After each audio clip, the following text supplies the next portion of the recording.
Oh boy. Well, let's get started.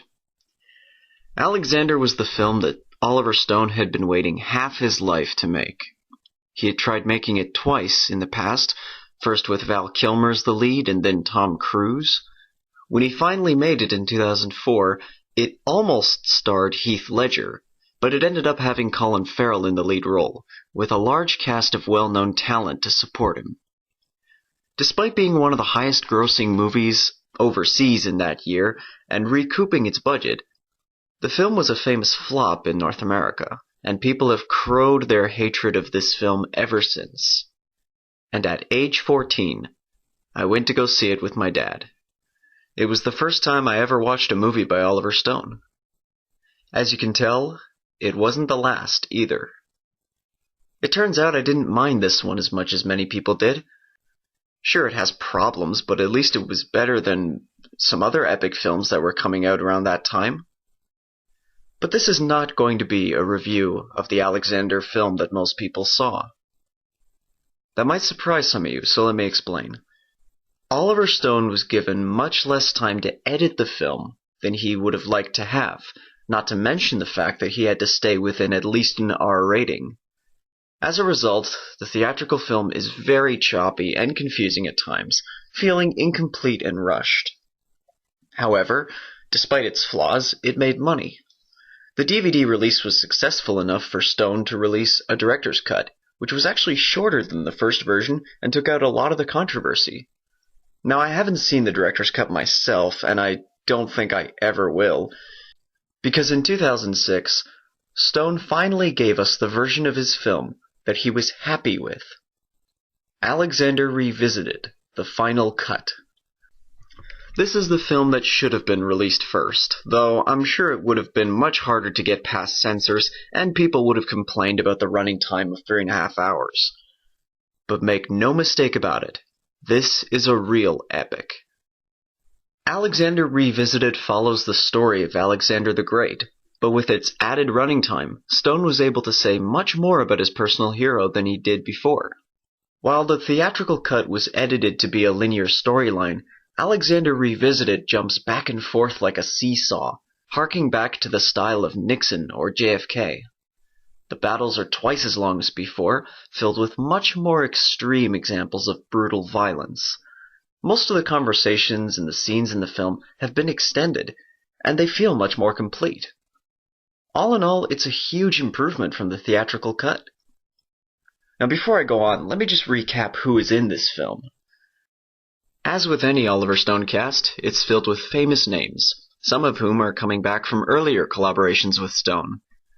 So we end up with Colin Farrell as Alexander, Angelina Jolie and Val Kilmer as his parents, Rosario Dawson as his first wife, Jared Leto as his most trusted friend, John Kavanagh and Jonathan Rhys-Meyers as some of his allies, Brian Blessed as one of his teachers, Christopher Plummer as his mentor Aristotle, and Anthony Hopkins as the elderly Ptolemy, Pharaoh of Egypt and narrator of this film.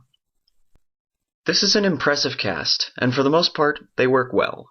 Christopher Plummer and Brian Blessed make brief appearances, but leave lasting impressions.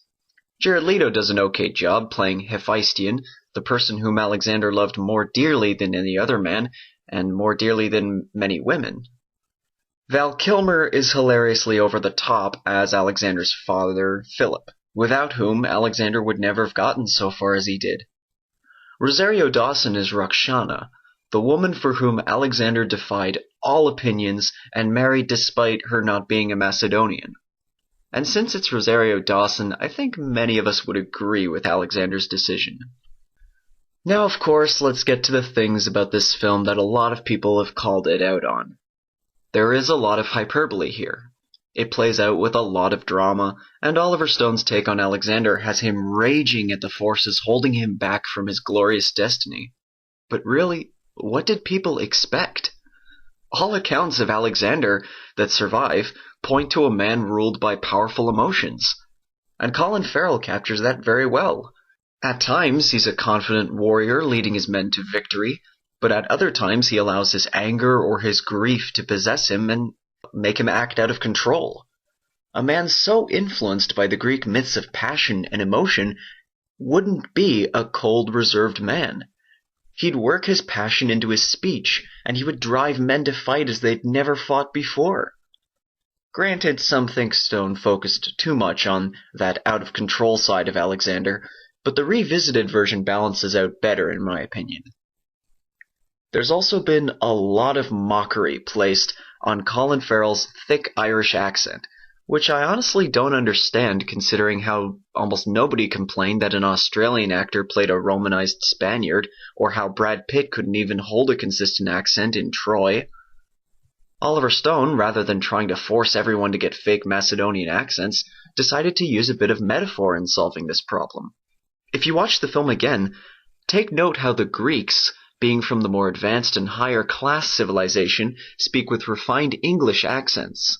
The Macedonians and the other wilder tribes, influenced by the Greeks, end up speaking with Scots and Irish accents. It's one of those little things that Oliver Stone snuck into this film, and while it took me a while to realize it, I think it makes for an interesting justification behind everyone speaking English. Now, of course, the film sometimes goes too far, even for me. And that's where Angelina Jolie comes in. It's not just her, of course, though she's probably the part of the film I like least. She's obviously too young for the role. She's clearly been cast because she's a big star, and she acts like she's a vampire fresh out of Transylvania. But to be fair, the writing in her scenes sucks. The way they wrote her relationship with Alexander seemed way too Freudian for me, and Colin Farrell's overacting in the scenes goes from dramatically hyperbolic to just hilarious to just annoying. But Colin Farrell at least does a better job in his other scenes. Most of them, anyway. So, what do I like about this colossal movie? I loved the battle scenes, for starters. While the editing in the theatrical cut was confusing, the battle scenes from Revisited are some of the best battle scenes I've ever seen in a movie. Certainly far better than the big battle scenes in Gladiator, King Arthur, The Four Feathers, or Troy. The Battle of Gaugamela plays out brilliantly, capturing Alexander's military genius in overcoming huge odds. And while the battle in India is actually a merge of two different battles that the real Alexander fought, it really shows the desperation of the Macedonians and the Greeks as they're put into a very costly battle where the odds against them are at their highest in this unfamiliar land. The performances also work for the most part. I have to admit, I can enjoy some of the more over-the-top scenes, such as a pivotal argument between Alexander and one of his top generals, Clytus, played by Gary Stretch.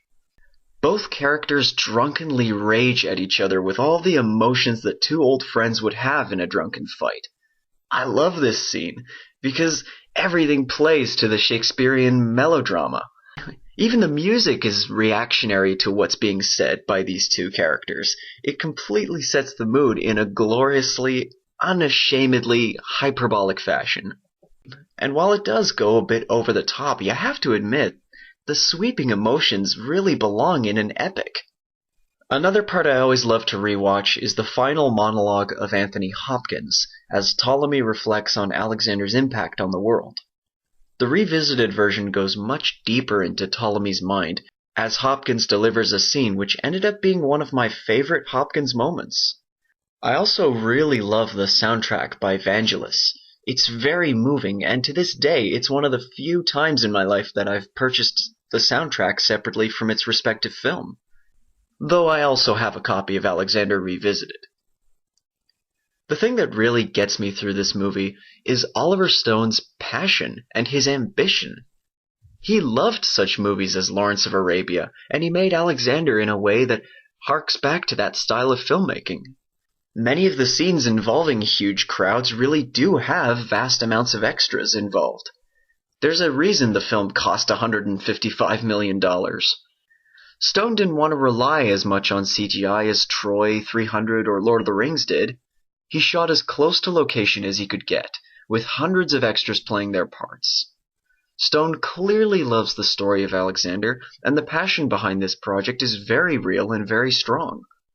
The fact that Stone was so ambitious enough as to even try to make this movie, it just causes me to forgive it of most of its flaws.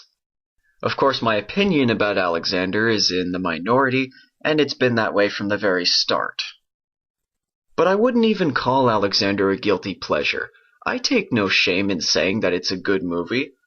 Sure, most people don't believe me or they think I have crazy taste, but then again, they haven't seen Alexander Revisited. I have successfully persuaded some people to watch it, and they have admitted that even if it's not a great movie, it's at least much better than the theatrical version. In fact, after watching Alexander, I ended up reading much more information about Alexander himself, and I could appreciate what Stone was trying to accomplish. This led me to watching Platoon, Nixon, Wall Street, and the rest of his works. However, there is one film of his that I never felt a strong urge to see, and I didn't even watch it until very recently. That, of course, is the film he made after Alexander. But that's another review.